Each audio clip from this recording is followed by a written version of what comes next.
All right, let's dive deep today. We're going to tackle the parable of the laborers in the vineyard. You know that story from Matthew? I know. You might be thinking another Bible story. Hmm. But wait, hold on. This isn't just some ancient tale.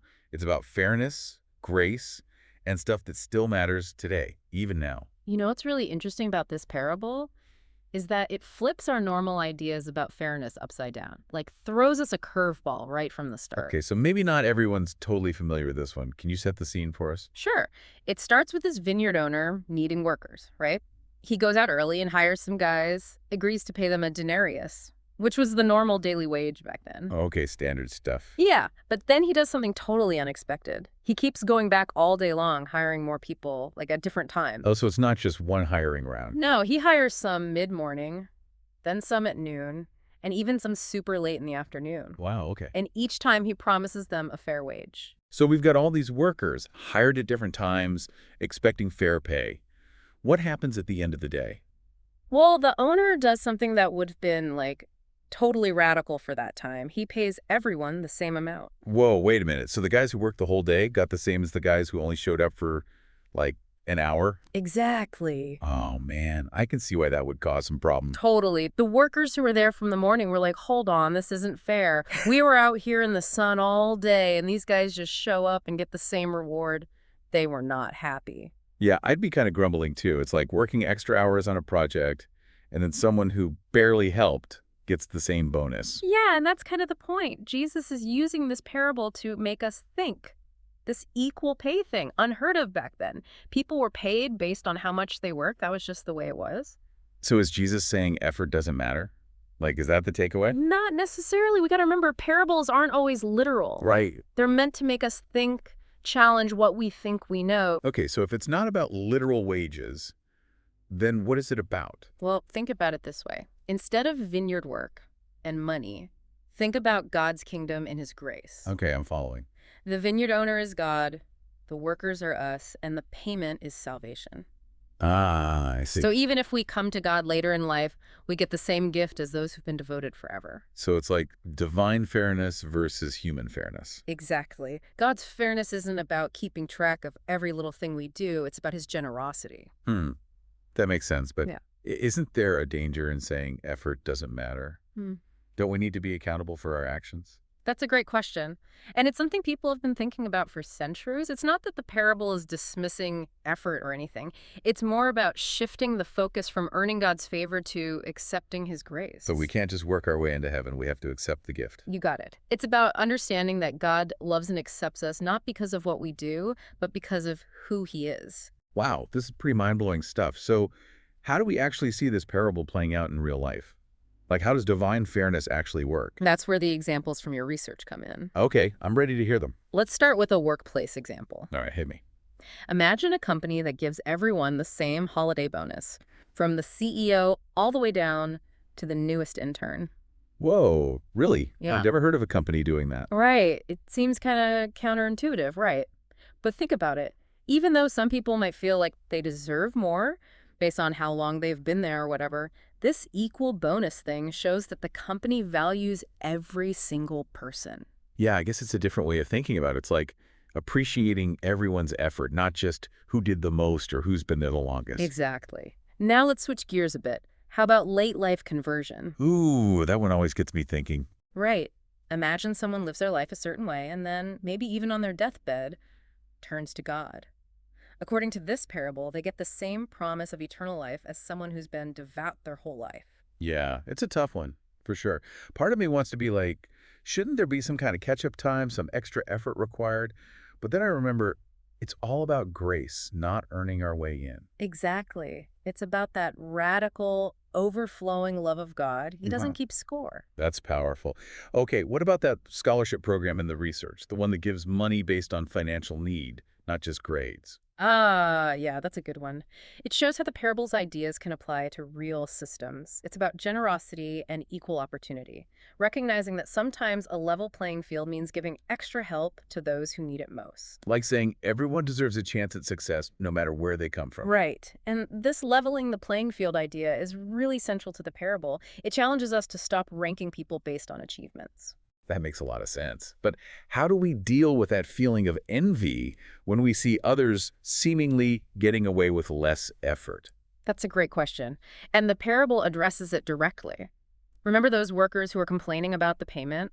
They were so focused on what they thought was unfair that they couldn't even appreciate their own blessings. So they were so busy comparing themselves, they missed the bigger picture. Exactly. Man, I've been there. We all have. That's the danger of envy. It can really mess with our thinking and steal our joy. So how do we overcome that? How do we change our perspective? Well, the parable gives us some good ideas. It encourages us to trust in God's justice, even when we don't get it, you know. Remember, God's ways aren't our ways. He sees the bigger picture. Yeah, that's a good point. Easy to question things when they don't seem fair to us. Totally. Second, the parable tells us to focus on what we've been given, not what others have. So instead of comparing and feeling resentful, we can be grateful for our own blessings. It's like choosing gratitude over comparison. Right. But that's easier said than done, especially with like social media and everything always showing us these perfect lives. Yeah, you're right. It takes effort. But the more we practice gratitude, the more we focus on the good stuff. And finally, the parable wants us to celebrate other people's blessings as like a reflection of God's goodness. So instead of envying their success, we can rejoice in it. That's an interesting way to think about it, like seeing other people's success as evidence that God is abundant, not as a threat to us. Exactly. It's about shifting from scarcity to abundance. The more we can be happy for others, the less envy will control us. Okay, so we've talked about fairness, envy, but how do we actually live this out? Like, what does it look like in our everyday lives? Well, your research had some really practical examples. Let's start with leadership. Leadership, yeah, that's a big one. Fairness is always being tested there. It is. Imagine you're a leader, maybe at a company or even in your family. The parable is saying, be like the vineyard owner. Be generous with praise, you know? So recognize people for what they do, not just their title or how long they've been around. Exactly. Create a culture where everyone feels appreciated no matter what. That makes sense. But it could be tough, especially in those old school companies where seniority is everything. True, it might seem weird to some, but think about the impact. What if we celebrated effort, creativity, no matter how long someone's been there? You'd have a much more motivated team. What about parenting? Any advice there? I'm always trying to be fair to my kids, but it's hard. Parenting is a perfect example for this parable. Remember, sometimes treating everyone equal isn't actually fair. Oh, wait, what? Can you explain that? I think a lot of parents struggle with that. Sure. Think about your kids. They're all different, right? Different needs, different personalities. Sometimes treating them the exact same way doesn't actually meet their individual needs. Oh, okay. Like one kid might need extra help with homework, Yeah. while another needs help with, like, making friends. Treating them exactly the same wouldn't help either of them. Right. It's about being fair in a way that considers each kid as an individual. So fairness needs to be flexible, adaptable. Exactly. And that applies to everything, not just parenting. It's about understanding people's needs and being compassionate. Okay, so leadership, parenting. What about our own spiritual growth? Does the parable have anything to say about that? Great question. One of the biggest things for me is that it reminds us to focus on our own relationship with God, not comparing ourselves to others. Ugh, comparison the worst. Always looking to other people's faith and feeling like we're better or worse. Well, I know, right? But this parable is saying our journey is unique. We're not competing with anyone. So focus on our own growth, Mm-hmm. not where other people are at. Exactly. We all have our own pace, our own struggles. Comparing is just pointless. The parable is telling us to keep our eyes on God and trust that He's guiding us. I like that. Keep our eyes on God. Helps to shut up that voice that's always comparing and judging. Exactly. Trust in God's timing, His plan. So we talked about leadership, parenting, spiritual growth. Yeah. Anywhere else this parable applies. Of course. What about the workplace? How often are we comparing salaries, job titles, trying to figure out who's more important? All the time. It's so easy to get caught up in that. I know. But the parable is saying we need to shift our focus. Instead of looking at what others have achieved, be grateful for your own role. So find fulfillment in your own work, not measure yourself against others. Exactly. Real success isn't about money or titles. It's about that feeling of peace and satisfaction, knowing you're using your talents to do good work. Makes me think about my own work. Am I actually enjoying it, or am I letting comparison steal my joy? That's a great question to think about. And that's the power of this parable. It makes us ask these tough questions. It's a call to action, not just a feel-good story. You got it. It's about changing how we think, how we act. That's why it's still relevant today. Okay, so we've talked about envy, gratitude, leadership, even the workplace. But what a control. Remember how the owner says, don't I have the right to do what I want with my own money? Oh, yeah, that's a really important part. It's about God's sovereignty. God is in control. He has the right to do whatever he wants. And that can be hard for us to accept. We like to think we're in charge of our own lives. We like to think we've earned everything, that we deserve it all. Right. But this parable is saying, nope, not really. God is the one who gives and takes away. It's a humbling thought, but also freeing in a way. Like if we can let go of control, maybe we can experience God's grace in a new way. You're exactly right. It's about letting go of our need for perfect fairness and embracing God's grace, even when it doesn't make sense to us. This parable is like an endless source of wisdom. The more we dig, the more we find.